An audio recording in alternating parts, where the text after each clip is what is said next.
இளைஞர்களின் வாய்ப்புகளையும் திறனையும் உயர்த்தி வரும் ஸ்டாலின் தொடரட்டும், தமிழ்நாடு வெல்லட்டும். Jain housing and constructions limited presence Jains Anusree, Navalur. Luxury homes from just 58 lakhs onwards. Book now. வணக்கம் சார். வணக்கம் சார். தென்காசி மாவட்டம் ஆலங்குளத்தை சேர்ந்த ஒரு இசைக்கு ராஜா.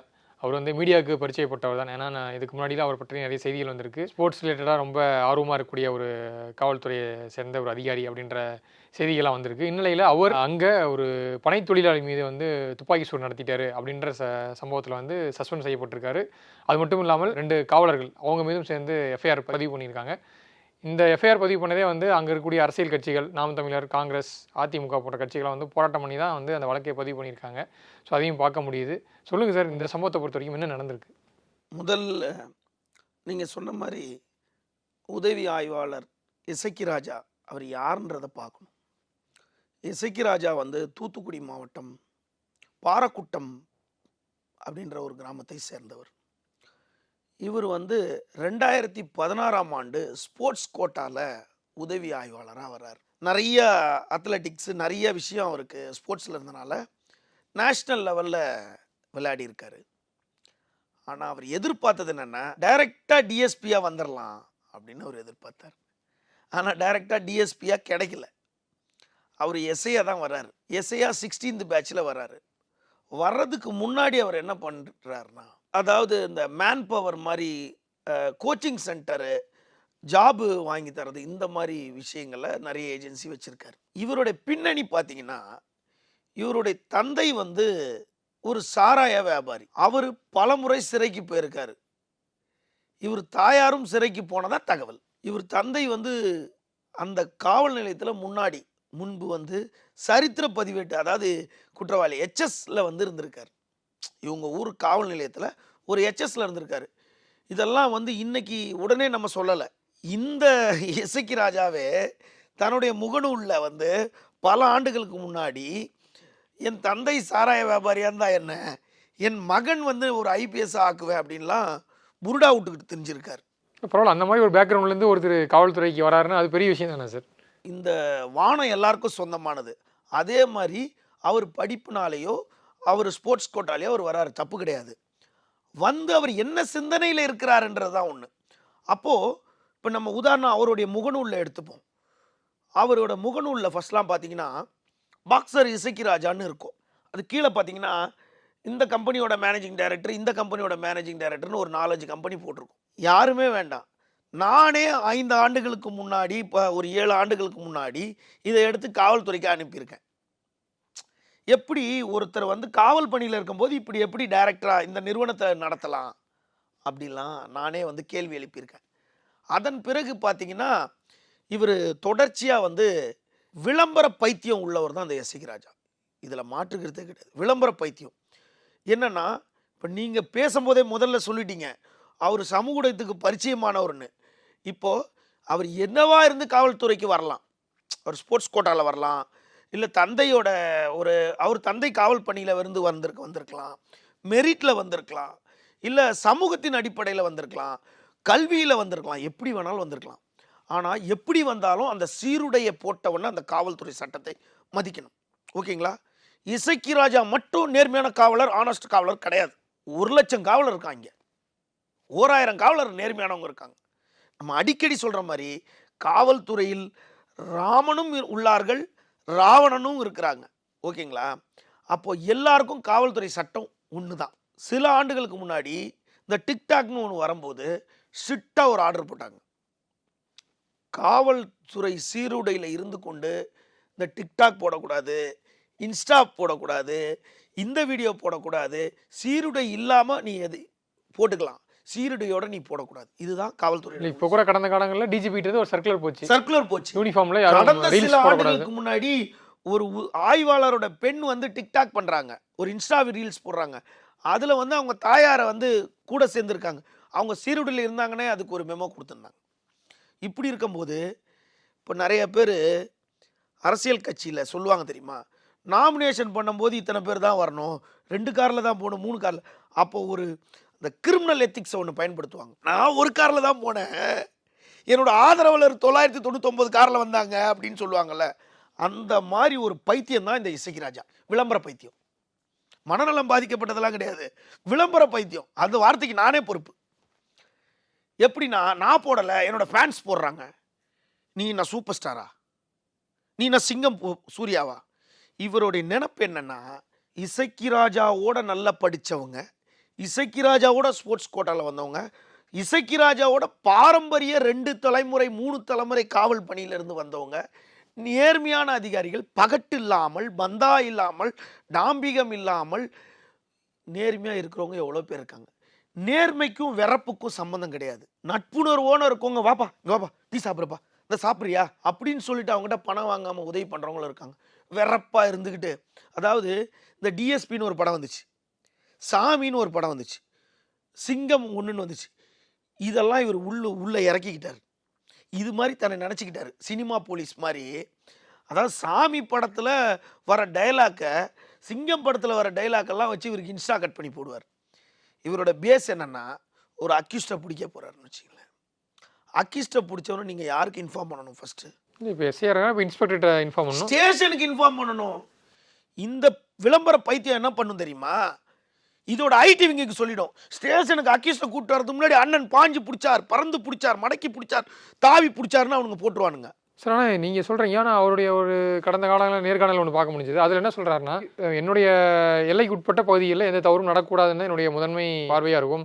ஸோ அப்படி நடந்தால் அதுக்கு நான் தான் ரெஸ்பான்சிபிலிட்டிஸ். அதில் வந்து நான் ஸ்ட்ரிக்டான ஆக்ஷன் எடுப்பேன். அது மட்டும் இல்லாமல் இதற்காக நிறையா முறை வந்து ட்ரான்ஸ்ஃபர் செய்யப்பட்டிருக்கேன். நான் கிட்டத்தட்ட அவர் 2016 சர்வீஸ் வந்தது. அதுக்கு முன்னாடியே நிறைய இடங்களில் வந்து கிட்டத்தட்ட 12-10க்கும் மேற்பட்ட இடங்களில் வந்து ட்ரான்ஸ்ஃபர் ஆகியிருக்கேன். இந்த மாதிரி கிறுக்குத்தனமாக எதனா பண்ணால் ட்ரான்ஸ்ஃபர் தான் ஆவாங்க. என்னோட காவல் எல்லைக்கு உட்பட்டப்பட்டு சென்னையில் காவல் நிலையமே இல்லையா? உதவி ஆய்வாளர்களே கிடையாதா? தமிழ்நாட்டில் உதவி ஆய்வாளரே கிடையாதா? இப்போ அத்தனை உதவி ஆய்வாளரை பற்றி நம்ம பேசுகிறோமா? இசக்கி ராஜாவை பற்றி மட்டும் தானே பேசுகிறோம். ஏன் இசக்கி ராஜாவை பற்றி பேசுகிறோம்? உங்களுக்கும் எனக்கு இசக்கி ராஜா நட்பா, இல்லை இசக்கி ராஜா பகையா?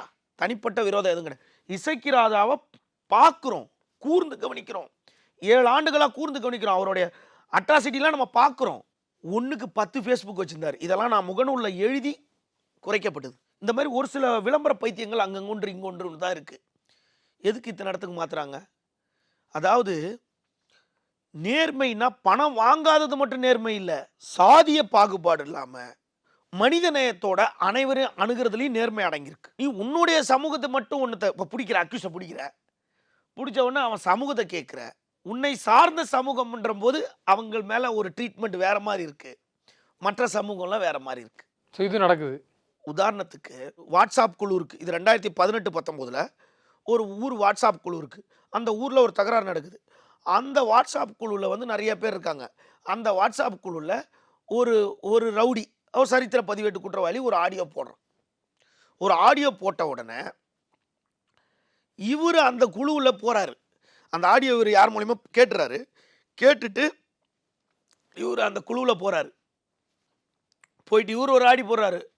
ஏல எஸ்ஐ ராஜா, எஸ்ஐ பேசுகிறேன், ஒழுங்காக இருந்துக்கோ, இங்கே வந்தேன், உனக்கு மேலே இன்ஸ்பெக்டர் இருக்காங்க, இன்ஸ்பெக்டருக்கு மேலே டிஎஸ்பி இருக்காங்க, இல்லை அந்த காவல் நிலையத்தில் நீ மட்டும் தான் எஸ்ஐயா?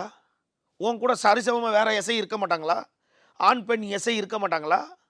இல்லை உனக்கு சீனியர், நீ 16னா 11 பேட்ச் எஸ்ஐ இருக்க மாட்டாங்களா? இன்னொரு விஷயம், காலையில் ஊடகங்களில் வந்த செய்தி நான் சொல்கிறேன். இவர் ஒரு காவல் நிலையத்துக்கு ஃபஸ்ட்டு டியூட்டிக்கு போகும்போது அந்த காவல் நிலையத்திலே வாகனங்கள் பெருசாக கிடையாது. காலையில் வந்த ஒரு காட்சி ஊடகத்தில் வந்த செய்தியை நான் சொல்கிறேன். அந்த காவல் நிலையத்தில் ஃபஸ்ட்டு டியூட்டி சார்ஜ் எடுக்க போகிறாரு. ஃபஸ்ட்டு ட்ரைனிங் எஸ்ஐயாக முடிச்சுட்டு அங்கே போகிறாரு. போகும்போது பார்த்தா அங்கே வந்து இன்ஸ்பெக்டருக்கே பெரிய வாகனங்கள்லாம் எதுவும் கொடுக்கல. அப்போ 2016. இப்போ எல்லாருக்கும் நல்ல, இவர் போகும்போதே ஓன் பொலிரோ எடுத்துகிட்டு போயிருக்காரு. எங்கள் அப்பா வாங்கி கொடுத்தாரு அன்பளிப்பா அப்படின்னா, இன்றைக்கி அவங்க அப்பா ஹெச்எஸ்ஆர் இருக்காரா இல்லையான்றதை காவல்துறை படுத்துக்கணும். பட் அப்போ ஹெச்எஸ்ஆர் இருக்கு. இதில் ஒரு குறிப்பிட்ட ஒரு விஷயம், இவரோட முகநூல்லே போட்டது, நாங்களாம் சொல்லலை. அதாவது காவல்துறையில் இருக்க அதிகாரிகள் ஓய்வு பெற்றோடனே போய் ஒரு சில கட்சியில் சேர்ந்துருக்காங்க, ஜாதியை சார்ந்து. இந்த இப்போ கூட ஒருத்தர், அது யார், சசிகலா அவர்கள் கட்சியில் போய் சேர்ந்தார், வெள்ளத்துறை. அவர் ஜாதியை சார்ந்த கட்சியில் தான் போய் இயங்குறாரு. அவர் மனைவி கூட தேர்தலில் நீ இதுக்கு முன்னாடி நிற்கும் போதும் ஜாதியை சார்ந்த இதில் தான் இருந்தாங்க. அவரும் அந்த இடத்துல வேலை பார்த்துட்டு இருந்தார். அவர் என்கவுண்டர் ஸ்பெஷலிஸ்ட், என்கவுண்டர். இப்போ இவரெல்லாம் அந்த கேட்டகிரி தான் வச்சுங்க. அதை அப்படியே உள்வாங்கிக்கிட்டு சாதிய சார்ந்த சிந்தனைகளோடு இருந்துக்கிட்டு இவர் பல ஆண்டுகள் முன்னாடி இவருடைய முகநூல்லே போட்டிருந்தார். அதெல்லாம் நீக்கியிருப்பார். இப்போ அதிமுக உறுப்பினர் அட்டையை வாங்குற மாதிரி போட்டிருந்தார். அவர் இது பணிக்கு வர்றதுக்கு முன்னாடி கூட இருக்கலாம், வாங்குற மாதிரி இருந்தார். அப்போ இவர் எங்கேருந்து வந்திருக்காருன்னு உங்களுக்கு புரியுது. இவர் அதிமுகவில் இல்லை, எந்த கட்சியிலேருந்து வேணால் வரட்டும். ஆனால் அதை வலைதளத்தில் போடுறாரு. போட்டுட்டு இப்போ காவல்துறை பணிக்கு வந்துட்டார். நான் அவர் மாப்பிள்ள அவர் தான், அவர் போட்டிருக்க ட்ரெஸ் எந்துன்ற மாரி நான் சோசியல் மீடியாவில் போடல. நேற்று பாருங்க, காலை தூக்கிட்டு மேலே வச்சிருக்க மாதிரியும் அனைத்து காவல் நிலையத்திலையும் ஆய்வாளருக்கும் உதவி ஆய்வாளர்களுக்கும் கைத்துப்பாக்கிகள் உண்டு. காவலர்களுக்கு ஒவ்வொரு காவலருக்கும் அதுக்கு உண்டான அவங்க மெட்டீரியல்ஸ், அதாவது அவங்களோட வெப்பன்ஸு, துப்பாக்கிகள், தோட்டாக்கள், இது எல்லாத்தையுமே வச்சு அதை ஒரு ஒரு புக்கில் என்ட்ரி போட்டு இதெல்லாம் சரியாக இருக்கான்னு மாதத்தில் ஒரு சில நாள் பார்ப்பாங்க. ஓகேங்களா? இவர் வந்த புதுசில் ஒரு இடத்துல போயிட்டு இந்த மாரி ஜம்பமாக வாயை விட்டார். வாயை விட்டோன்னா அந்த ஊர்ஜன் என்ன பண்ணுவாங்க, ஒரு 2 ஆண்டுகளுக்கு முன்னாடி ஆயுத பூஜை மறுநாள் அம்பத்தூர் எஸ்டேட்டில் ஒரு 3 காவலர்களை ஒரு 300 ஹிந்திக்காரங்க, பீகார்காரங்க, அதாவது வட மாநிலத்தவர்கள் புரட்டி புரட்டி எடுத்தாங்க. அவங்க போகிறதுக்கு ஏன்னு கேட்டால், அப்படின்னும் போது இவர் ஒரு காவலராக போய் இவர் என்ன அளவுக்கு அவங்கள சீண்டியிருப்பார். ஒரு ஊரில் இவரை புரட்டி புரட்டி எடுக்கிறாங்க ஃபஸ்ட்டு வந்த புதுசில். இப்போயே இப்படி நான் 10 வருஷம் ஆச்சு, 16 பேட்ச்னா 2026. இப்போவே எப்படின்னா, அப்போ ஒரு 7 வருஷத்துக்கு முன்னாடி இது எப்படி இருந்திருக்கும், எப்படி ஒரு கொம்பு முளைச்ச மாதிரி இருந்திருக்கும். அம்மா வயசுலேருந்து 17 மாதம் பொறுத்து இவர் மட்டும் வெளியே வந்த மாதிரி இருப்பார். வெறப்பாக இருந்தோன்னே இவரை திரத்திருக்காங்க. திரத்திட்டு இன்னும் துப்பாக்கியை வாங்கி வச்சுக்கிட்டார், கை துப்பாக்கியை வாங்கி வச்சுக்கிட்டார். அதுக்கப்புறம் வேறு ஊருக்கு போகும்போது இவரை திரும்ப அட்டன் பண்ணுறாங்க. இவர் வானத்தை நோக்கி சுடுறாரு. சுட்டுட்டு அவங்க கலைஞ்சி விட்றாங்க, ஓடியாந்துறாங்க. எஸ்ஐக்கு துப்பாக்கி கொடுத்துருக்காங்க. அதை இன்ஸ்பெக்டர்கிட்ட எப்படி கேட்பார்னா, எதுக்குப்பா துப்பாக்கி இப்போ அப்படின்னு ஒரு புது ஸ்டேஷன், சார் என்னோட துப்பாக்கியில் என்னோட சேஃப்டிக்கு வேணும் கொடுங்க. தூங்கும்போது கூட துப்பாக்கி வச்சுக்கிட்டு தூங்கார் போல இருக்கு. இந்த விஷயத்தில் அதான் நடந்திருக்கு. இந்த சம்பவம் இருக்குல்ல, மணமரம் ஏறு மணிகண்டனை சுடும்போதும் இவர் சீருடையில் இல்லை, மஃப்டியில் தான் இருந்திருக்காரு. மப்டியில் இருக்க உனக்கு எதுக்கு வெப்பனு? அந்த மணிகண்டன் உன்னி ஹெச்எஸ் இல்லை, மணிகண்டன் 302 இருக்கா, இல்லை மர்டர் கேஸ் இருக்கா, இல்லை 307 இருக்கா, அட்டெம்ப்ட் மர்டர் இருக்கா, இல்லை சீட்டிங்கா, இல்லை ஏதாவது ப்ரீவியஸ் ஹிஸ்ட்ரி இருக்கா, ஹெச்எஸ் இருக்கா? இப்போ எதற்காக ஒரு பிஸ்டல் அங்கே எடுத்துகிட்டு போகிற அவசியம் எதுக்கு எடுத்துகிட்டு போகிற? அப்போ உன்னோட நோக்கம் புரியுதா? மற்ற தமிழ்நாட்டில் இருக்க எல்லா எஸ்ஐயுமே துப்பாக்கி எடுத்துகிட்டு போகிறாங்களா? எடுத்துகிட்டு போகிறாங்களா? நியாயமா? நமக்கு இசக்கி ராஜா மேலே தனிப்பட்ட விரோதம் கிடையாது. இசக்கி ராஜா தன்னை மட்டுமே போலீஸாக நினச்சிக்கூடாது. இல்லை, இந்த சம்பவத்தை பொறுத்த வரைக்கும் என்ன நடந்திருக்கு சார்? இந்த சம்பவத்தை பொறுத்தளவுக்கு, அதாவது ஆலங்குளம் காவல் நிலையத்தில் இவர் உதவி ஆய்வாளர், இவருக்கு மேலே ஆய்வாளர் ஆடிவேல்னு ஒருத்தர் இருக்கார். இவர்கள் இருவருமே ஒரே சமூகத்தை சார்ந்தவர்கள் வச்சுங்களேன். இருவரும் கிட்டத்தட்ட ஒரே மென்டாலிட்டி உள்ளவங்க தான். அவர் தேனி சேர்ந்தவர்னு சொல்கிறாங்க, இவர் தூத்துக்குடி மாவட்டம் பாப்பராங்குளத்தை சேர்ந்தவர் இவர். ஆனால் அவங்க சொல்கிறது என்னென்னா, இவர் சொல்கிறது தாக்கிட்டாங்க, சுட்டுட்டோம் அப்படின்ட்டு. அப்படிதான் செய்திகளையும் வந்துச்சுன்னா, அவர் தன் மட்டையை எடுத்து தாக்கிட்டாரு, அதில் தலையிலிருந்து பிளட் வந்துச்சு, அதனால அவர் பதிலடி கொடுத்துருக்காரு, துப்பாக்கி எடுத்து சுட்டுட்டாருன்ற மாதிரி தான் ஃபர்ஸ்ட் செய்திகள். இந்த சம்பவம் 7ஆம் தேதி நடந்துச்சு. 6ஆம் தேதி சாத்தான்குளத்தோட தீர்ப்பு வந்துச்சு. தமிழ்நாட்டில் இருக்க கடைக்கோடியில் இருக்கவனு கூட 9 காவலருக்கு தண்டனை கொடுத்துருக்காங்க அப்படின்றது போய் சென்றடைஞ்சிருச்சு. அப்போது அதே காவல்துறையில் இருக்க இசக்கி ராஜாக்கு இந்த விஷயம் தெரிஞ்சிருக்குமா, தெரிஞ்சிருக்காதா?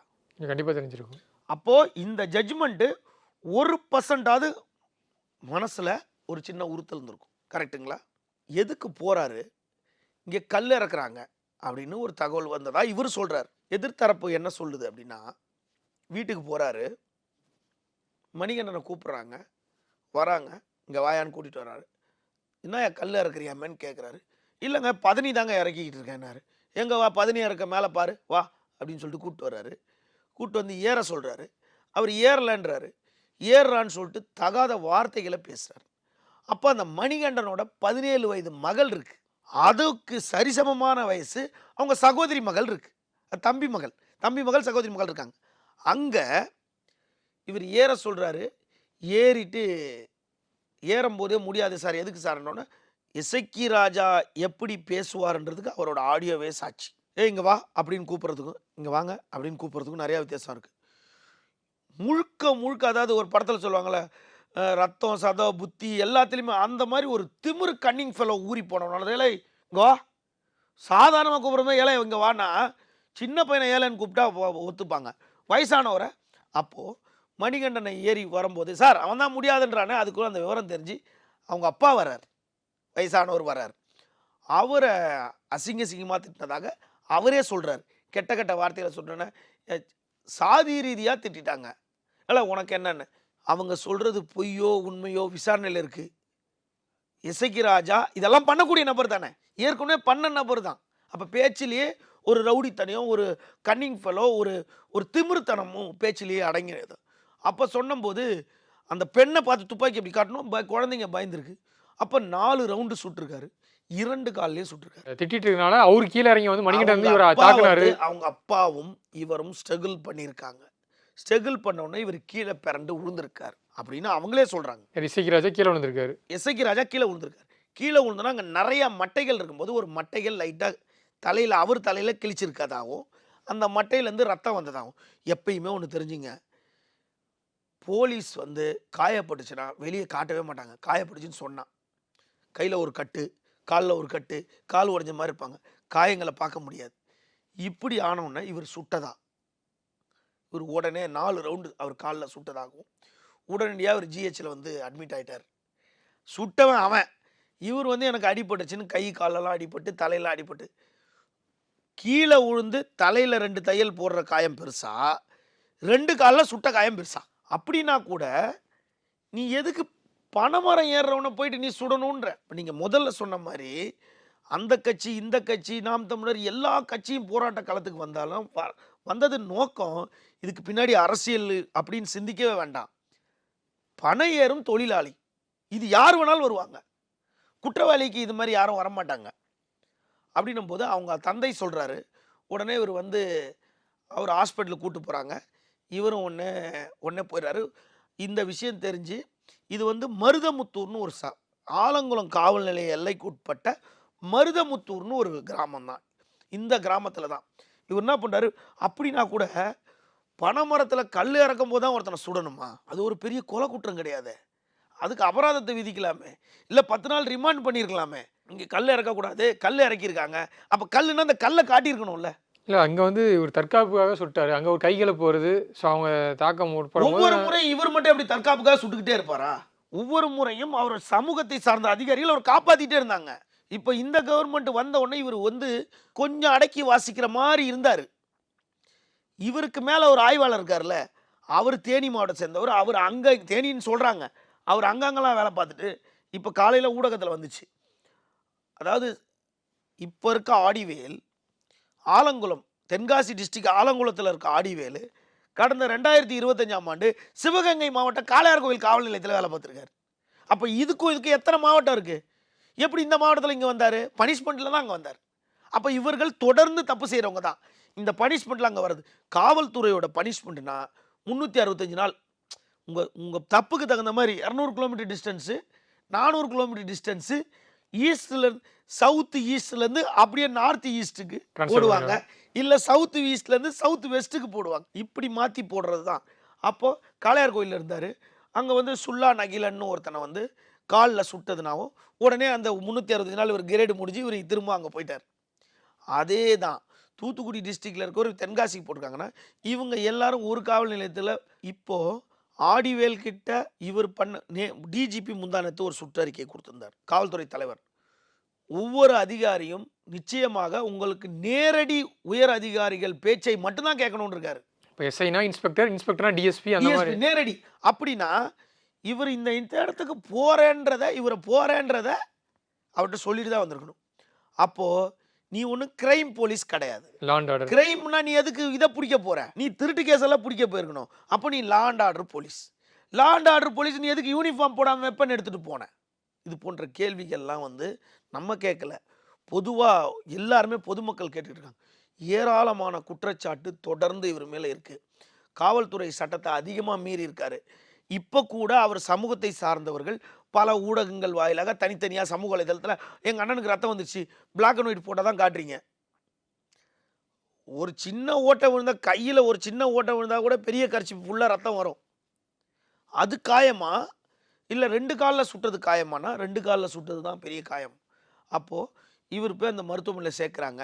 உடனடியாக போலீஸை பற்றி தான் தெரியுமே, போலீஸும் பொய் வழக்கும் எப்போதும் பிரிக்க முடியாதுன்ற மாதிரி இந்த பைத்தியம், விளம்பர பைத்தியம் இதுவும் போய் அட்மிட் ஆயிடுச்சு. அட்மிட் ஆகி என்னை கையில் அடித்தாங்க, காலில் அடித்தாங்க அப்படின்னு சொல்லிட்டு இப்போது பனைமரம் ஏறிய மணிகண்டன் பொய் சொல்லலாம், அவர் தந்தை பொய் சொல்லலாம். அந்த 17 வயசு பொண்ணுங்க 2மே எதுக்கு பொய் சொல்லணும்?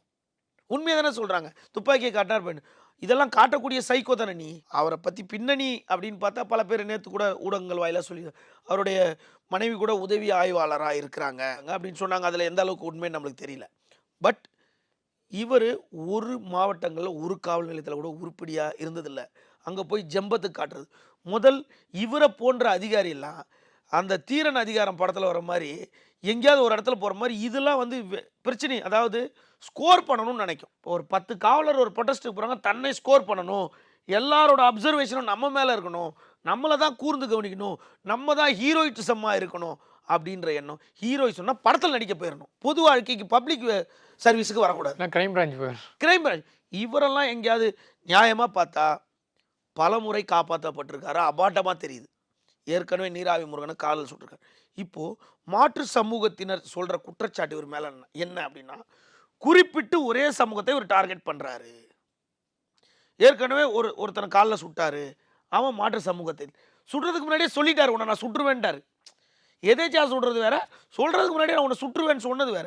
அப்போது அதே சமூகத்தை சார்ந்த இப்போது மணிகண்டனை சுட்டிருக்காரு. அப்போ குறிப்பிட்டு ஒரு சாதிய ரீதியான சிந்தனை உடைய நபராக இருக்கிறாரு. இப்போ எஃப்ஐஆர் போட்டிருக்காங்க, சஸ்பெண்ட் பண்ணியிருக்காங்க. முதல் தகவல் அறிக்கையை பதிவு பண்ணியிருக்காங்க. முதல் தகவல் அறிக்கையில் என்ன பிரிவில் பதிவு பண்ணியிருக்காங்கன்னு தெரியணும்ல. பிஎன்எஸ் ஆக்டில் என்ன பிரிவு, கொலை முயற்சி பண்ணியிருக்காங்களா, இல்லை காவல்துறை சட்டத்தை மீறினது பண்ணியிருக்காங்களா? இப்போது ப்ரொட்டஸ்ட் பண்ணுறாங்க காமராஜர் இடத்துல, அங்கே பொது இடத்துல காமராஜர் சிலை முன்னாடி இவர் மாதிரி சுட்டுட்டாங்க மருத்துவமனையில் இருந்தனா அவரை சார்ந்தவர், அனைத்து கட்சியினர், சமூக ஆர்வலர், சாதிய ரீதியானவர், பொதுமக்கள் அனைவரும் ப்ரொட்டஸ்ட் பண்ணுறாங்க மணிகண்டனுக்காக. அப்போது காவல்துறை ஆடிவேல் போய் பேசுகிறார். பேசும்போது புகார் கொடுங்க, அவர் மேலே நடவடிக்கை எடுக்கணும். அவர் ஒன்றே நடவடிக்கை எடுத்துட முடியாது, அவர் ஒபேமை ஆர்டர் மேலதிகாரிகிட்ட கேட்டிருப்பார். அப்போ புகாரை வாங்க சொல்லும்போது அவங்க எல்லாரும் நேராக ஆலங்குளம் காவல் நிலையத்துக்கு வராங்க. வந்து ஒரு புகார் கொடுக்குறாங்க. அந்த புகார் மீது எஃப்ஐஆர் போட்டாச்சு. பட் அவர் மருத்துவமனையில் படுத்திருக்காரு. அந்த புகார் மீது இவர் 2 காலம் சுடப்பட்டிருக்காரு. அப்படின்னா கூட நீங்கள் என்ன நடவடிக்கை எடுப்பீங்க? கல் ஏறி வித்தாரு, திருட்டுத்தனமாக கல் ஏறி வித்தார், அதுக்கு ஒரு பிரிவு, அதுக்கு தூக்கு தண்டனை கிடையாது. கரெக்டுங்களா? 2வது காவலரை தாக்கிட்டார் அப்படின்னு ஒரு உண்மையாகவே இருக்கட்டும், அதுக்கு ஒரு வழக்கு. அப்போ அவர் மேலே இருக்க வழக்கில் அவர் என்ன செக்ஷன் வருமோ அது போட்டுருவாங்க. கரெக்டுங்களா? இவர் மேலே என்ன போடுவாங்க? 2 பெண் குழந்தைகளை மிரட்டினதாகும் 1 போட்டிருக்கணும் நியாயமாக. அவர் வயது முதிர்ந்தவரை கெட்ட வார்த்தையில் சாதிய ரீதியாக திட்டினது 2. 3வது துப்பாக்கியை எடுத்து சட்டத்துக்கு புறமா மேலதிகாரி உத்தரவின்றி சுடுறது 3வது. அப்போது இவர் மேலே தானே பிரிவு ஜாஸ்தியாக போட்டிருக்கணும். அப்போ பிரிவு ஜாஸ்தியாக போட்டால் இவருக்கு நேற்று நைட்டு சஸ்பெண்டுன்றது ஒரு பெரிய தண்டனை கிடையாது. இவர் உடனே சஸ்பெண்டுன்னு போட்டு 3A 3B சார்ஜ் மெமோன்னு போட்டுட்டு சார்ஜ் கொடுத்துட்டாங்க. அவருக்கு 3A கொடுத்துட்டாங்கன்னா 3A இப்போ கொடுத்துட்டாங்கன்னா 2 வருஷம் பொறுத்து ஹோம் டிபார்ட்மெண்ட்லையோ டிஜிபிகிட்டையோ கருணை அடிப்படையில் 3A ரிவோக் பண்ணிட்டு போயிட போகிறாரு. சஸ்பெண்டை ரிவோக் பண்ணிட்டு திரும்ப டியூட்டிக்கு வந்துடுவார். சஸ்பெண்ட் ஆகிறது மட்டும் தான் காவல்துறையில் தெரியும், சஸ்பெண்ட் ரிவோக் பண்ணி காவல் நிலைய பணிக்கு வர்றது தெரியவே தெரியும். அப்போது இவரை இந்த வழக்கில் ரிமாண்ட் பண்ணியிருக்கணும். அதை தான் அவங்க கேட்குறாங்க. நம்ம முதல்லேருந்து சொல்கிறோம், நமக்கும் இசக்கி ராஜாவுக்கும் எவ்வித பகையும் கிடையாது, எவ்வித நட்பும் கிடையாது. மற்ற காவலர்களை நம்ம அப்படி பேசுகிறோமா? இசக்கி ராஜாவோட மென்டாலிட்டி அப்படி இருக்குது. அது காவல்துறைக்கு களங்கத்தை ஏற்படுத்துது. காவல்துறையில் இருக்க மற்றவங்க என்னடா இவன் இப்படின்ற மாதிரி. இவருக்கு முன்னாடி காவல்துறை ஏன் சென்னையில் கமிஷனரேட்டில் பல காவலர்கள் தினமும் ரிவார்டு வாங்கி கொண்டு தான் இருக்காங்க. 500 சவரனை பிடிச்சவங்க, 1000 சவரனை பிடிச்சவங்க, மலையில் குழந்தைய காப்பாற்றினவங்க, ஃபயர்லேருந்து பெண்ணை காப்பாற்றினவங்க, ட்ரெயின்லேருந்து ஆளுங்களை காப்பாற்றினவங்க, எவ்வளோ பேர் டெய்லி ரிவார்டு வாங்கிட்டு தான் இருக்காங்க. நீ என்ன பெரிய அதிசய பிரிவியா? இந்த விளம்பர பைத்தியத்தை ரிமாண்ட் பண்ணணும். அதுக்கான வாய்ப்புகள் இருக்கா சார்? கண்டிப்பாக இருக்குது. சுட்டுருக்காருல, இது வரைக்கும் ரிமாண்ட் பண்ணலன்னு தான் கேள்வியே. அப்போது இவரை ரிமாண்ட் பண்ணும்போது அந்த ஆடிவேல் அவருக்கும் ஒரு இன்ஸ்ட்ரக்ஷன் கொடுக்கணும். இவரோட காவல் நிலையத்தில் இருக்காரு, நீ வெப்பனை அவர்கிட்ட கொடுத்துருக்க. அப்போ வெப்பனை இவர் எவ்வளோ நாள் எடுத்துகிட்டு போயிருக்கார்? இதுக்கு முன்னாடி இருந்த காவல் நிலையத்தில் வெப்பனை கையெழுத்து போட்டு எடுத்துகிட்டு போயிருக்காரா? மற்றவெல்லாம் எப்படி அந்த மாவட்டத்தில் வெப்பனோடு தான் சுற்றுறானா? இதுக்கு முன்னாடி இந்த டிஜிபி ஒரு ஆர்டர் போட்டார், அவர்களோட கைத்துப்பாக்கியை வச்சுக்கலாம், அதுவும் அஃபென்ஸான இடத்துல. ஏன்னா பனைமரம் ஏறுறவனை போய் பிடிக்க போகும்போதெல்லாம் அவனை துப்பாக்கி எடுத்து போச்சு டிஜிபி சொல்லியிருக்காரா? அப்போது இந்த மாதிரி நபர்லாம் காவல்துறைக்கு இழுக்கு. எலெக்ஷன் நேரத்தில் அரசுக்கும் காவல்துறைக்கும் மொத்த களங்கத்தை ஏற்படுத்தி தேவையில்லாத இந்த இசக்கி ராஜா போன்றவர்கள் எப்போதுமே சர்ச்சையிலேயே நெகட்டிவ் பப்ளிசிட்டியிலேயே தன்னை காட்டிக்கொள்ளணும்னு நினைக்கிறாங்க. பட் இதற்கு முன்பாக இவருக்கு மேல ஏதாச்சும் புகார்கள் இருக்கா? இல்ல ஆஃப் தி ரெக்கார்டா ஏதாச்சும் ஒரு மேல பல புகார்கள் இருக்கு. ஏற்கனவே எஃப்ஐஆர் போட்டிருக்காங்க இவர் மேல. அப்பயே ரிமாண்ட் பண்ணாம தப்பிச்சிட்டாரு. ஏற்கனவே இவர் மேல எஃப்ஐஆர் போட்டிருக்காங்க உறுதி. அது என்னால் உறுதியாக சொல்ல முடியும். ஆனால் எந்த காவல் நிலையம் என்று என்னோட நினைவு சரியாக தெரியல எனக்கு. இந்த முறையும் காப்பாற்றுவோம். அதாவது நல்ல காவலர்களை காப்பாற்றலாம். ஏதோ ஒரு முறை தெரிஞ்சோ தெரியாமலோ பண்ணிட்டாங்க அப்படின்னு மேலதிகாரிகள் காப்பாற்றலாம். இது போன்ற ஆட்களை காப்பாற்றுறது கொம்பு சீவி விடுற மாதிரி தான் இருக்கும் பொதுவாக தேர்தல் நேரத்தில். இல்லை, இது பொதுவாக இதுக்கு முன்னாடி ஒரு காவல்துறை அதிகாரிகிட்ட, முன்னாள் காவல்துறை அதிகாரிகிட்ட ஒரு இன்டர்வியூவில் கேட்கும்போது சொன்னார், காவல்துறையில் இந்த சாதிய ரீதியான ஒரு அடிப்படையாக வச்சுக்கிட்டு இதில் ஒரு பாசம் காட்டுவாங்க, நிறையா ஃபேவர்ஸ்லாம் வந்து பண்ணுறாங்க. இது பொதுவாக எல்லா அதிகாரியும் இல்லைனாலும் சில பகுதிகளில் குறிப்பாக தென் மாவட்டங்கள்லாம் வந்து இந்த பாகுபாடுன்றது வந்து ஒரு புகாராக இருக்குன்றதை வந்து தெரிவிச்சிருந்தார். சென்னையில் ஒரு காவல் நிலையத்தில் போய் புகார் கொடுங்க. ஏதோ ஒரு புகார், செல்ஃபோன் தொலைஞ்சிருச்சு, இல்லை ஏதோ வீட்டில் பிரச்சனை, ஏதோ ஒரு புகார் கொடுங்க. அப்படிங்களாங்க, நீங்கள் என்ன வேலை செய்கிறீங்க, எவ்வளோ நாளாக இந்த இடத்துல இருக்கீங்க, உங்கள் பேர் என்ன, உங்கள் ஒய்ஃப் என்ன வேலை செய்கிறாங்க, உங்கள் வீட்டில் எதிர்தாளி என்ன வேலை செய்ய, இப்படி தான் கேட்பாங்க.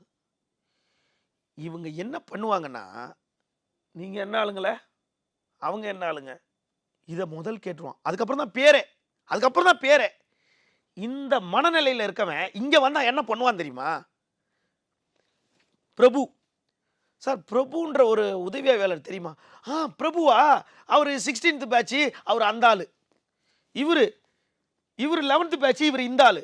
இங்கே வந்து இந்த கிராமத்தில் ஒரு பழமொழி இருக்கும், ஒன்றரை மாடு நக்கர மாடை கெடுக்கும்னு. இந்த எல்லாம் இங்கே வந்துச்சுன்னா இங்கே இருக்க காவல் நிலையத்தில் இருக்க ஜாதிய வேறுபாடை கொண்டு வந்துடுவாங்க. இங்கே சென்னைக்குள்ளேயே எல்கேஜிலேருந்து கான்வென்ட்டில் படிக்கிற வரைக்கும் கூட படிக்கிறவன் என்ன சமூகம்னு தெரியாது. அவன் திருமணத்துக்கு போகும்போது தான் அவனோட முறையை பார்த்து நீங்கள் என்ன சமூகம்னு நம்ம தெரிஞ்சுப்போம். இதுங்கெல்லாம் வந்து இங்கே வந்துச்சுன்னா குட்டிசவரை ஆக்கிருங்க. ஏன்டா இந்த மாதிரி பல பைத்தியங்கள் இருக்குது. இந்த பைத்தியத்தெல்லாம் உள்ளே போடணும்.